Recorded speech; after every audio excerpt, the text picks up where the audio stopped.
Janet, welcome. And thank you for joining the Product Guru Insights. It's actually our third one. And you already let me know that you're a friend of our first participant, Randy. hmm Very nice to have some commonalities there. I think your career speaks quite for itself. You're quite a well-known face in the Dutch product community as well. Oh, wow. Cool. I didn't know that.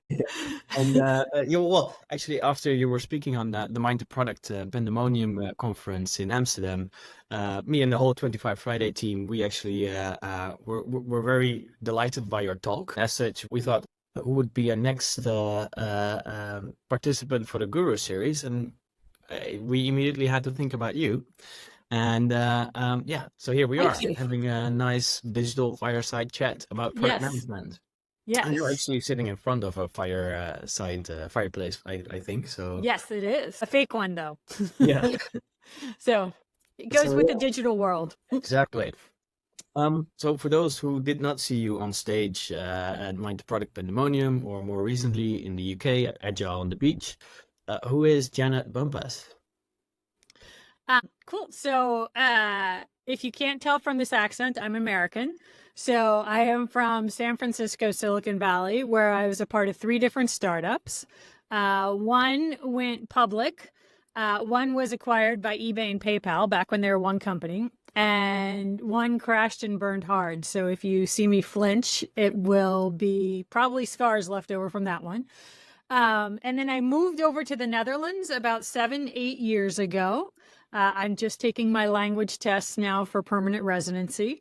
And I started out at Startup Bootcamp / InnoLeaps doing teaching both entrepreneurs and entrepreneurs how to launch a product / build a company.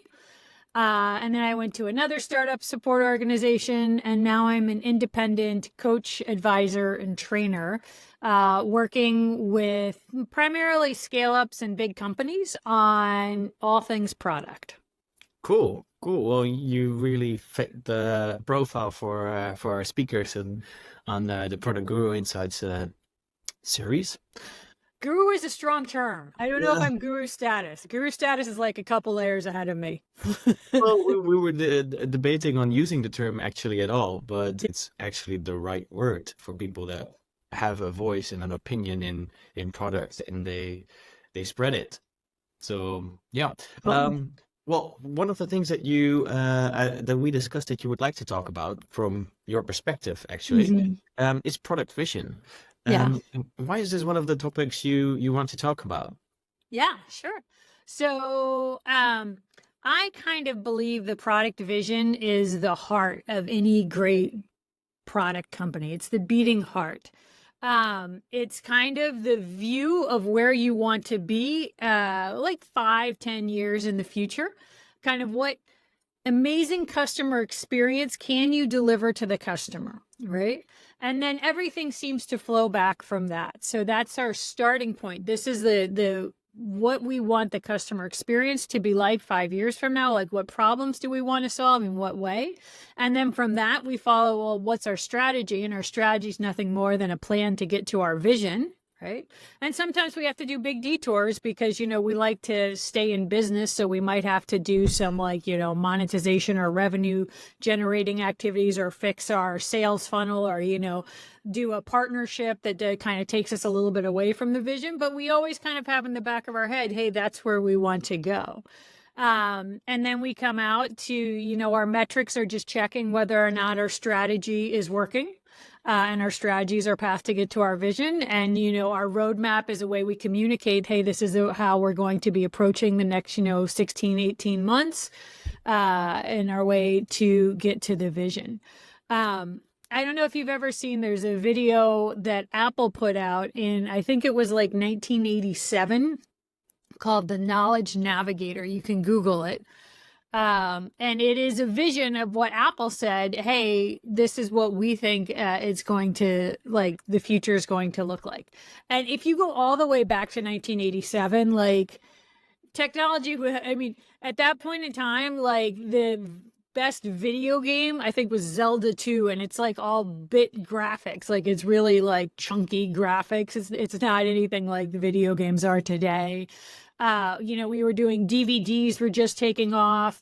A big advancement came in the pager. People used to have pagers, and you could do an alphanumeric page. Computers, they had a first graphic user interface. Before then, it was black and white. Technology was nowhere near what it was today, or it is today. And if you look at this video, Apple, they have somebody there, they have a touch screen, they have an avatar, they have, interactivity going. And you're like, wow, they had thought of all that back in 1987. If you look at every product that they released, got them one step closer to that vision.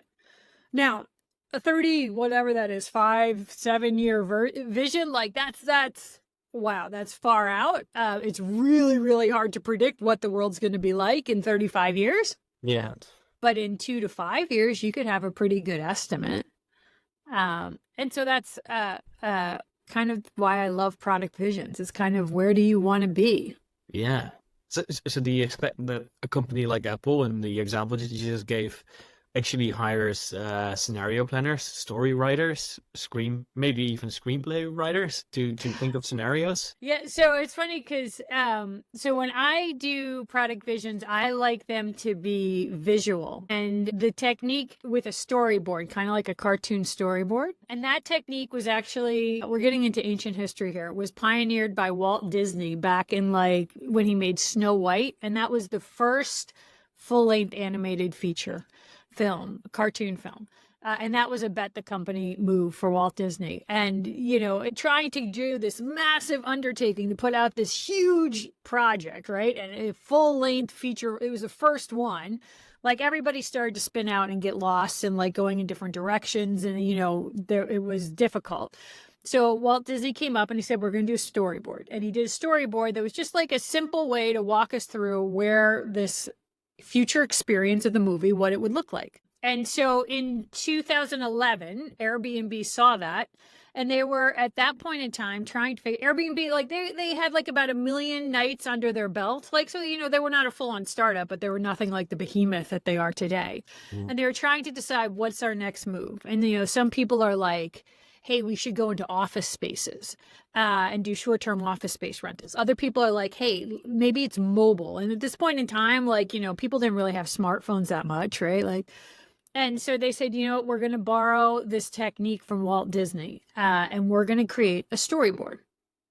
And they were lucky enough that they were in Silicon Valley and very well connected. They got a Pixar storyboard artist. So they had a full-on, professional guy who's making Pixar movies helping them on this project. And they did a storyboard of the entire, what do we think the customer experience should look like in the future?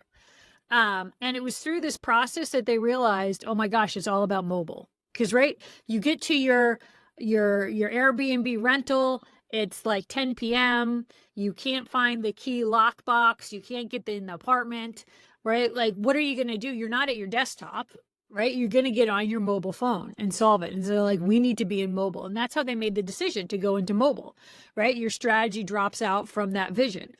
So that's how it started. Unfortunately, we are not all so lucky that we can have Pixar storyboard artists join us and help us in that art of storytelling. But there are people out there that are trained storyboard artists that make great additions to these initiatives. Yeah. Yeah, such an interesting guy, that Walt Disney, to begin with as well. Yeah. So Wait, I just actually want to add a caveat to that. So it's not a mistake that Airbnb was a company, and now like lots of other Silicon Valley startups use this technique, right? They were the ones who pioneered it, but it's not a mistake that it's Airbnb because there's someone who appreciates design. Somebody like Amazon also thinks out into the future and says, what do we want the future customer experience to be, right? But Amazon is a very different culture. They do the 2-page written narrative, right? And they're like, we want facts. We don't want PowerPoint presentations. We don't want showmanship to like dissuade us, right? We just want facts, truth, and like logic, right? So a storyboard would not work at Amazon at all. It's not the technique for that company. So a lot of it has to do with who are you as a company, and how can information best be transmitted in your environment? Like, some people are like, tell me a story, which, humans are kind of wired for stories. So a lot of companies work that way. Other people are like, nope, give me facts. I don't want to be like, don't try to razzle me with pictures and images and stories. Yeah. Well, I can imagine that if you want to get people behind your vision to basically roadshow it and to get a lot of allies to promote and to help support it, it also helps in that regard. Yeah. But maybe not at Amazon. Yeah. And Amazon seems to be kind of successful. So, there are other ways. It does work for them. But I've had clients who take their storyboard, and some of them, and you're right, it's a lot of it is about alignment, especially if you're a scale up, because you're all of a sudden at a point where, like, a founder who started the company has a strong vision usually in their head, right? And now all of a sudden they're at a stage where a founder can't be in every meeting. They can't be, nor should they be, making every decision, right? But you want people to be making decisions that are kind of like going in the general direction that you want. So it's a great alignment tool. And so you see some companies, they'll put their storyboard tiles up on their lobby. So everybody, partners, employees, stakeholders, everybody sees it when they walk in. There's other I know one company, they were doing a big trade show, and they had the storyboard tiles like on their booth walls, and then they would hand them out. Like, a storyboard tile would be like, a coaster or a t-shirt or stuff like that. So it's a big communication tool to kind of, a big part of it is getting everybody rowing in the same direction. Yeah, and you already mentioned, for example, with the Airbnb scenario, that there were a lot of things that they could put up, possibilities basically for the future. Maintaining focus is where I want to go at. How do you make sure that your vision storyboard maintains focus? Because I think you can put a lot of things on there. Yeah. No, it's true. So it's funny. When I first started in tech, I remember the first time I was on a management team. This was at the company that got acquired by eBay and PayPal. This was back in like 2009 or 10. And just to give you some context, the Agile Manifesto had come out in 2001. So already, like, it was pretty well spread through Silicon Valley. Eric Ries didn't publish his book until 2011, so a year later. But, like, he'd been blogging about it, and it wasn't coming from nowhere. So people had kind of been like, kind of whispers about it. But when we as a management team sat down and tried to figure out, okay, what is it that we're going to, what stories should we give to our engineering team that they can build for the next quarter? We would do bi-weekly, actually, say what do we want them to focus on? Notably, engineering was not in the room for this meeting. So it was like the CEO, the CMO, the head of biz dev. We were kind of in a financial space, so we had to have legal compliance. And basically, we decided what it is that was going to be built by who was most persuasive. Dana, who was the financial compliance person, had like a big stick. She'd be like, legally, we have to do this. And so we'd be like, I guess that's what we're going to focus on the next 2 weeks. But really, it was about who was most charismatic. Like, none of us really spoke to a customer. I mean, like a little, but like not really. And, the biz dev guy was like, well, I spoke with our partners and they're asking for this, right? And that's kind of who was most persuasive. That's how it was decided. And I remember one day I was talking to the head of engineering, Julio, who was brilliant, like fantastic. And he was like, Janet, whatever you tell me to build, I will build it. And I will do it in a world-class way. We will use pair programming. We will do like storyboards. We will do points. We will do everything, boom. The problem is, you don't know what we should build. And I was like, ouch, right? Like, you start tap dancing at the point in time, like, no, we've had a very thorough process, blah, blah. But like, in reality, he was right. And I think that's kind of what started me on this whole journey of figuring out what should we build, right? That moment of sitting there in front of engineering and being like, yeah, I have no idea. And so I dove deep into the world of customer discovery. And it's funny, like, I have for many, many years, I was like, it is all about the product, like finding out a product that customers want. That's what we should build. Lately, there was a quote. I'm trying to think who said it. I can't remember right off now off the top of my head. I'll probably remember about 20 minutes after this Yeah. podcast ends. But he's like, first time founders focus on products, second time founders focus on distribution, right? And it is true. Like distribution, and I'm becoming more and more of a fan of like, you got to figure out your distribution and how to get it, and sales and marketing and all that. It's so important. And so there's a tension there of figuring out what it is we're going to focus on, right? You can't, I mean, Noah Ganot, who is a product coach out of Israel, writes a weekly newsletter. And I was just reading hers yesterday, and she was talking about when Marty Kagan talked about originally the, 4 risks that you have to validate: value, viability, feasibility, usability. He originally didn't put in viability, which is makes money for the business, because he thought not because he didn't think it was important, but it was like self-evident. Like, of course you have to build something that's going to make you money so that you can stay in business. But he found that everybody ignored that, right? And I was part of that. Let's just build something that the customer wants and focus 110% of our effort on that.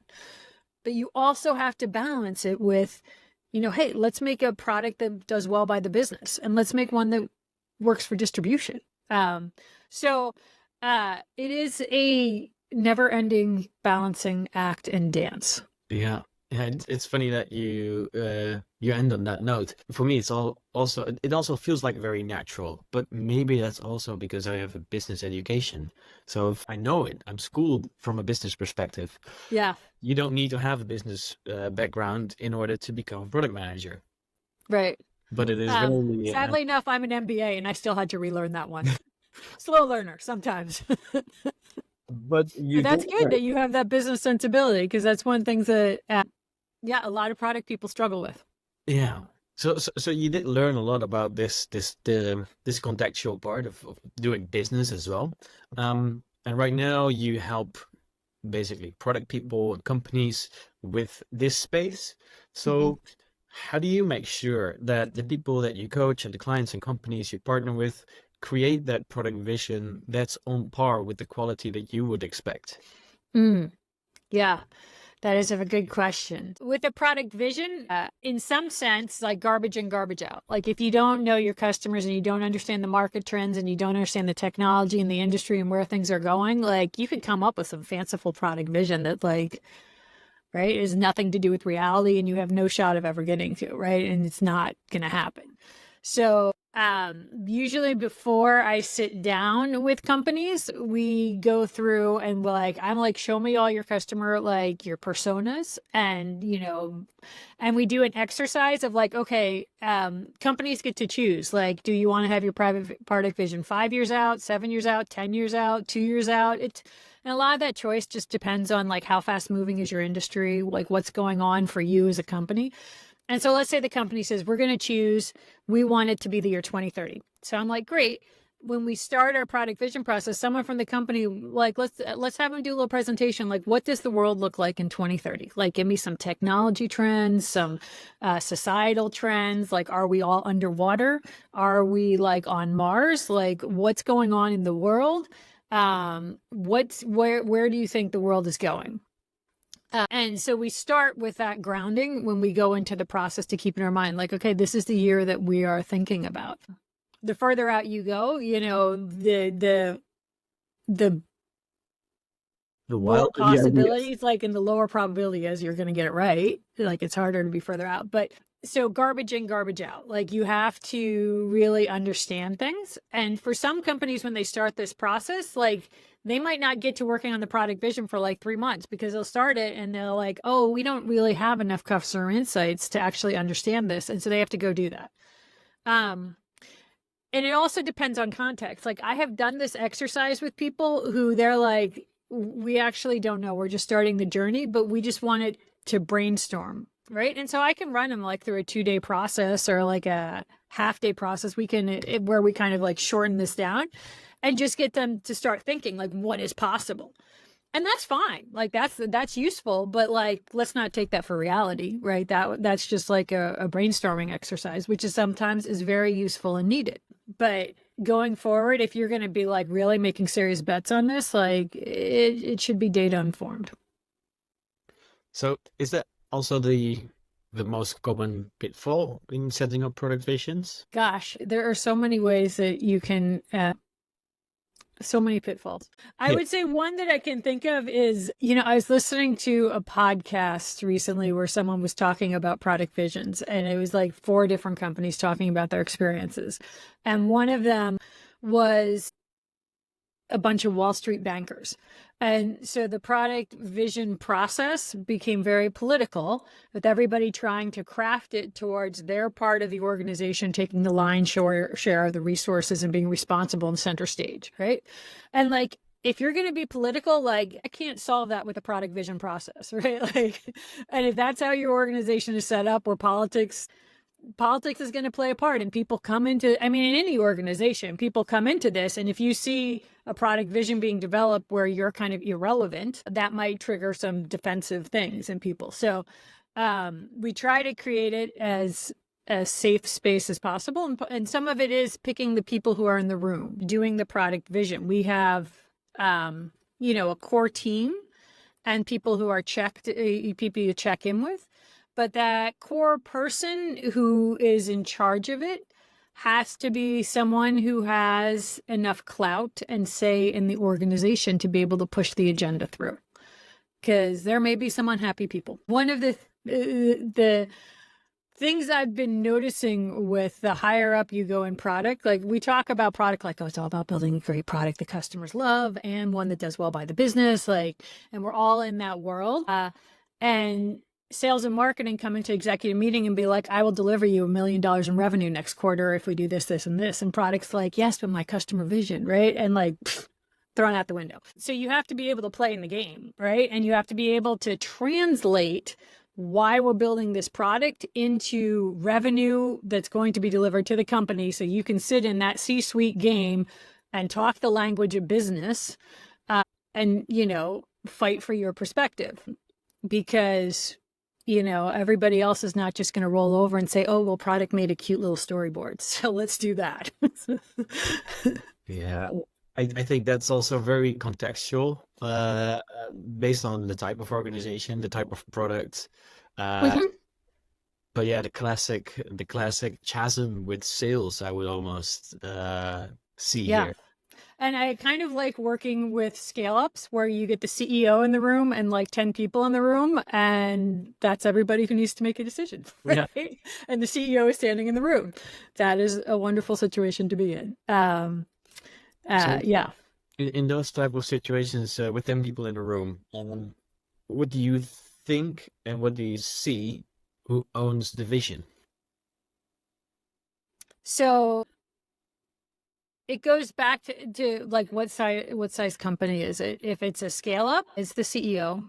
The CEO is usually the first product person, and that's usually a tricky transition when they pass the baton over to a product person. It's like handing your baby over to somebody else to make decisions, and it's needed because you as a CEO need to be out there fundraising and out there recruiting and out there building the engine of the company. And it is a very, very difficult transition. So oftentimes I work with scale ups, it's pre that point where the CEO is still the product person. And so then that's super easy. In later stage companies, so with the scale up, I can run this process in a week, and we call it like a product vision sprint, kind of made off of the Google design sprint. But we do a little bit different thing. We bring in a lot more product management skills and some storytelling skills, and we have an illustrator there, and we do it in a week. Not fully like we get a draft in a week, right? If you're in a large company, we're actually doing the same activities, but it might spread out to 3 months. And the difference is that's the time it needs to happen for alignment and stakeholder alignment and, to get everybody involved. So yeah, it kind of depends on the company. Yeah, that's a very interesting answer. So you've talked about the scale-ups right now. What's the advice regarding product vision that you've mainly distributed in your work for accelerators or these boot camps that you explained? Yeah. So that I can imagine it's a topic that you would have promoted for. Yeah. So it's funny. So for one of the accelerator programs, I took this week-long process that we do. And they're like, can you shove that down into 4 hours for us? And I was like, I'm sorry, 4 hours? And so I was like, all right, I'll give it a go. So we do it in 4 hours. Which on one hand, like if you know the depth and the richness of a week-long process, where also we've made sure we have all our customer insights and our market trends and all our data, garbage in, garbage out, right? We've got all that set up. We have a week-long process where we go in depth. And now to try to do that in 4 hours is, on one hand, feels a little bit like innovation theater. But, I found out it was an amazing experience doing this because, one, 10 companies in the room, and everybody brought a couple people with them, like their CTO and whoever's running product and stuff like that. And the CEOs start advising and giving advice to each other. So I was like, oh, that's super interesting. And they came up with a story. And one of the companies used that story in their pitch deck to raise $20 million. And they also use it in all their commercial decks, specifically because if they use it in their commercial decks, then their salespeople have to be telling the story of the product vision, and it's a way to embed it in the organization. So I was like, okay, it can be very useful in 4 hours. And this is where I go back to what is your context? But it's really at the heart of what we're doing is we're telling, this is what we want to be in 4 years. This is why we are here. And that is very useful in the fundraising pitch, right? And we're combining it with storytelling skills. Like I teach a little bit about how to tell a story. It has to have an arc and a finish and the point of view and perspective and drama and tension and all that. So that's a perfect pitch deck, right? You're telling a story of like, come along on this journey with me. This is how we're going to make the world a better place. Yeah.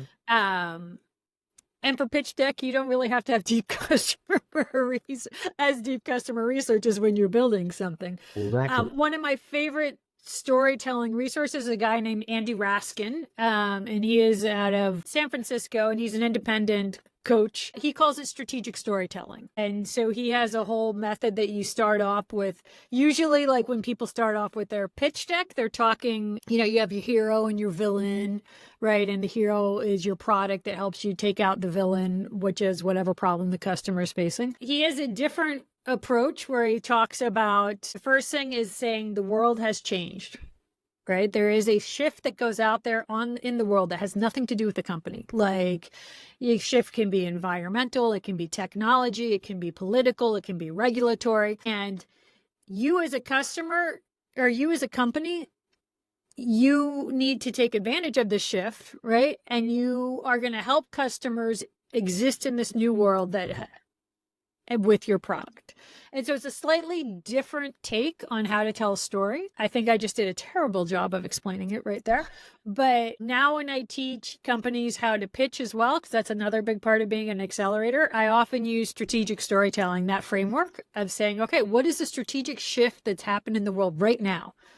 Because, if I don't know, think of anything. If Google came out with a search engine right now, like, no, I'm sorry, the time has passed. Why? So it has to be right now. Something's going on in the world that has opened up an opportunity for you right now, and your technology is going to help customers in this new world reality. And so I add that into it, and so that's also for pitching. Yeah, timing is a complex thing, but very important. So in that perspective, I feel there might be differences for B2C and B2B product organizations, or if you are starting a product organization, it's definitely to be a big difference. Yeah. So I'll give you the favorite product answer. It depends. In some cases, I would say no, especially with the consumerization of tech. Like, there's people in organizations that have problems that they need to have solved, and they're buying your B2B SaaS software in order to solve their problem. Right. Yeah. On the other hand, it does, because now you've got oftentimes a lot more complex, buying channel where you have procurements involved, or maybe you have multiple parts of the organization with multiple buyers, and it can get really complex. I work with one company that does software that's involved in kind of managing the manufacturing process. And you've got everybody involved in this from who interacts with the software, from sales, procurement, finance, the warehouse, delivery, like all sorts of people, sales. And so whereas like if it's a consumer product, it's usually one person. So it's a lot more complex and but you can still do it. You can craft a narrative, right? Absolutely. But it's going to be a lot more complex.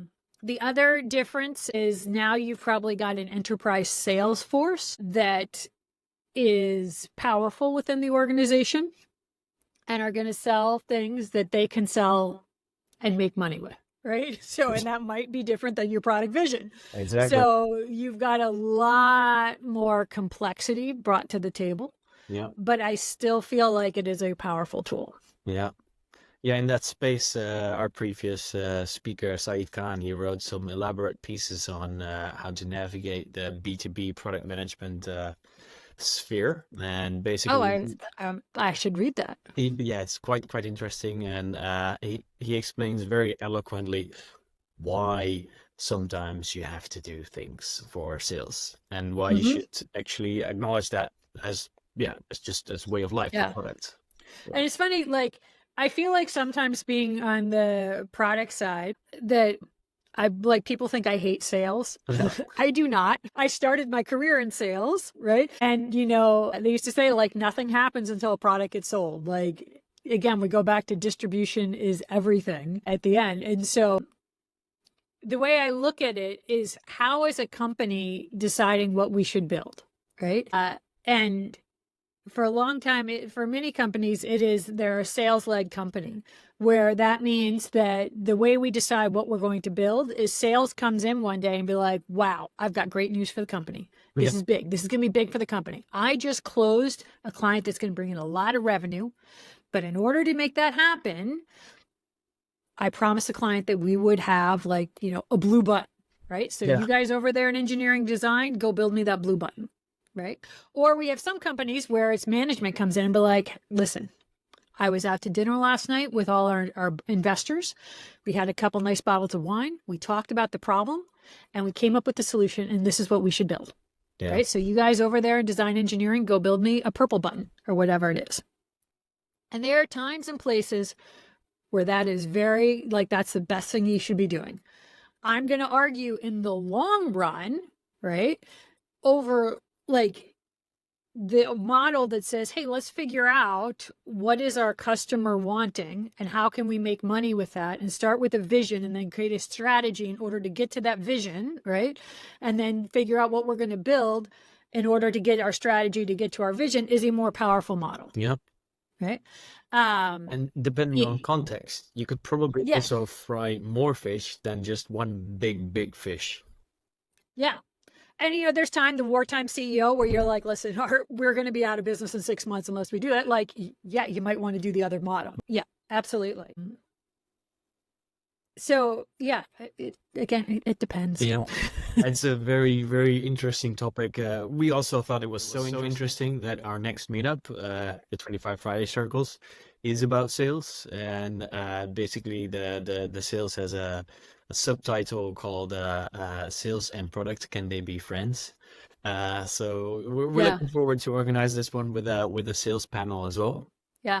And, so there's product-led sales where we're trying to combine these two. And if this is done well, right, sales actually likes it because they don't have to be out there making up stuff to the customer. They can be like, actually, this is what we're doing. And it kind of says like, it gives them more clarity, because sometimes they're out there making up stuff.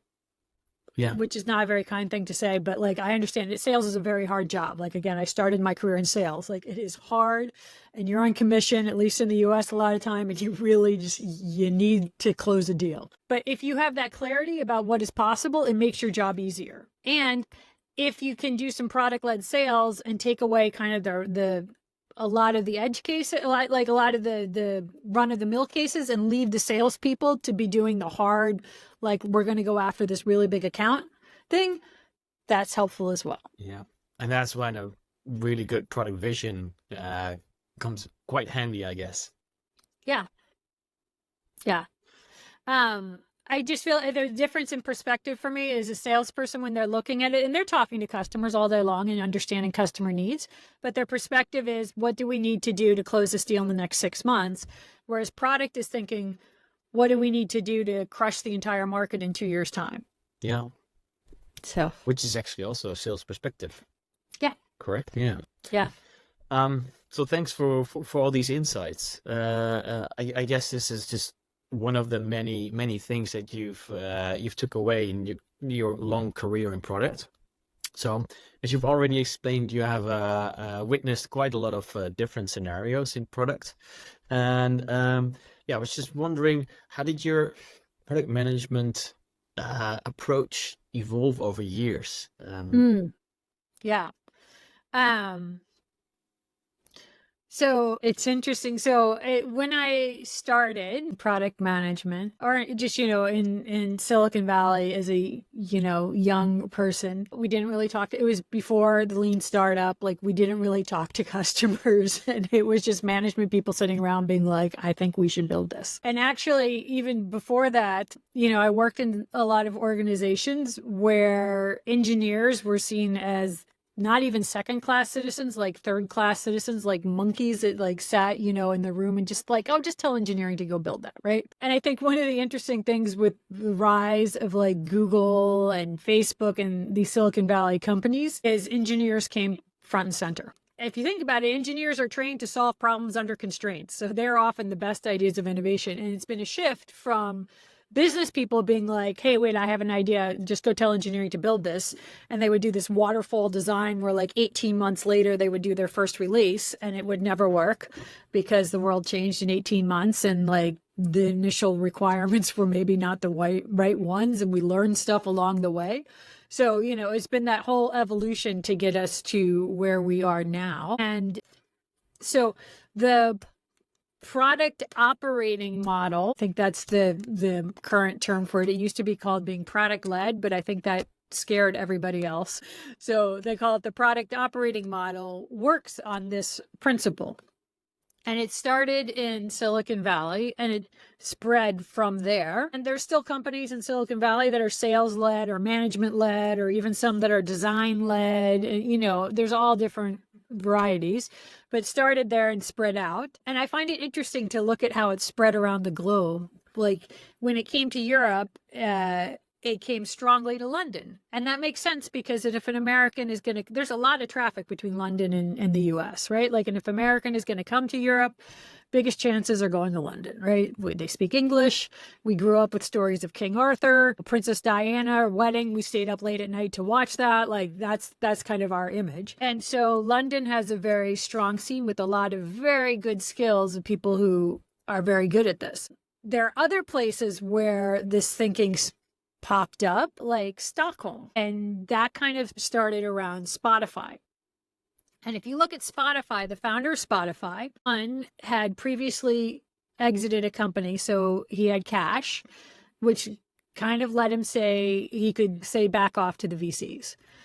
I find VCs in the US, I joke they invest on a dream, where VCs in Europe invest on profit. And so if you are starting a startup in Europe, chances are, and I don't want to make a blanket statement, but you're going to have a VC that's very focused on like, hey, profit, profit, profit, which will push you down the sales-led path, right? Because you've got to close a deal. You're on a tight chain. You don't have as much money. Like the funding runs are much bigger in the US. And a lot of the VCs there in the US these days came from product companies operating under the product operating model. So they understand this and they're teaching this to their startups. But so Stockholm, the founder of Spotify, had his own startup beforehand. So he had money. He could tell the VCs to like, no, we're not going to do that. And he was personal friends with Mark Zuckerberg. So he's learning about the product operating model, right? Yeah. So I always find it interesting, like the diffusion of ideas, like it's path dependent kind of. Yeah. I find it very, very interesting. And so now the rest of Europe, it's kind of slowly spreading into that. Yeah, it's definitely slowly spreading. So would you also say then your advice is to, for example, Dutch startups or entrepreneurs, or maybe even still scale-ups that are looking for a next funding round, to try to, well, obviously it's always to bootstrap for as long as you can, but that you should make it like maybe your priority. Yes.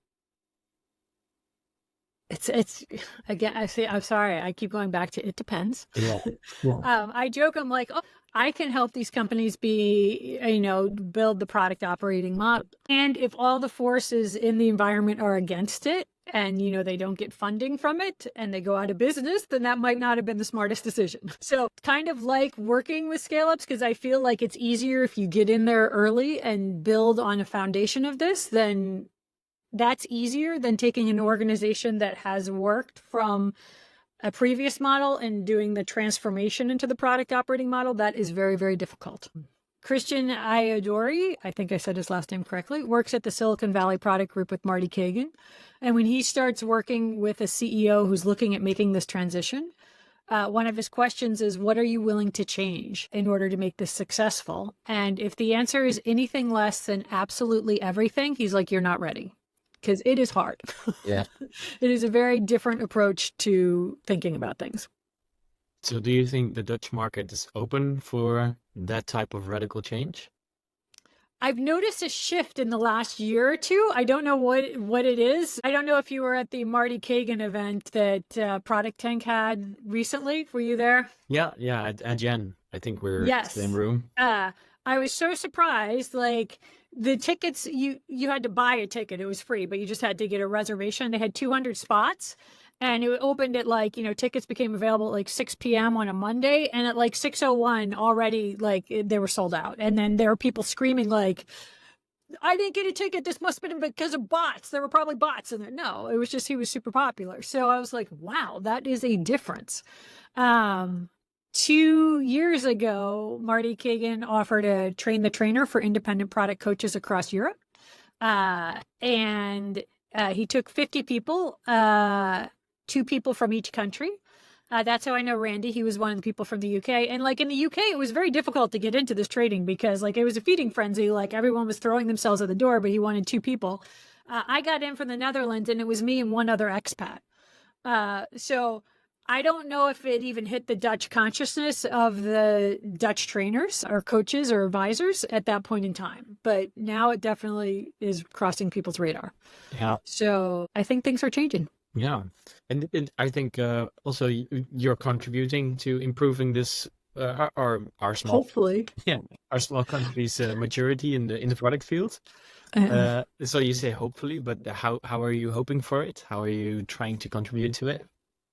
It's how I make my living. Yeah. So I hope it works. So I'm an independent coach and advisor and trainer and work with all sorts of companies from big corporations down to little startups. So yeah, I always joke and said, I'm not an expert. People are like, oh, or I'm an expert in the process of building a product. I don't care if you're selling hot dogs, airplanes, software, anything, until I started working with some crypto people. And then I'm like, yeah, I don't understand what you're doing.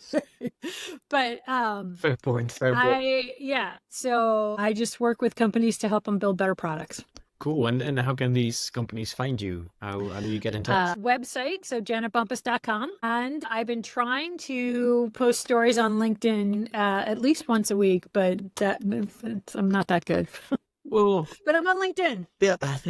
Yeah. And I speak at a bunch of conferences. So my next one is actually going to be in Lithuania in November.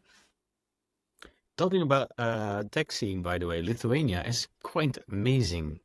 Really? Okay, I know nothing. Okay. I went to, not only Lithuania. There are a couple of Lithuanians from my university that are doing quite well in the tech and non-tech scene as well. But the whole Baltics is quite an interesting area for product. I remember being in Estonia. Maybe you know Estonia, that has this visa. Estonia is known for being super forward as far as tech goes. Yeah. It's very interesting. And I think the Netherlands could also learn from that side of Europe. So it was funny. I was just focusing on the weather is horrible in November in Lithuania. That was my first thought. I was like, wait, what? Be prepared. Yes. Well, Janet, thank you so much for talking about products, and I'm quite sure that we all learned a lot from your perspective on product vision. It definitely is a new vision or product vision as opposed to what I've known before. So thanks for that. Well, And thank you for having me. And if you can't tell, I love talking about products, so I can talk all day long.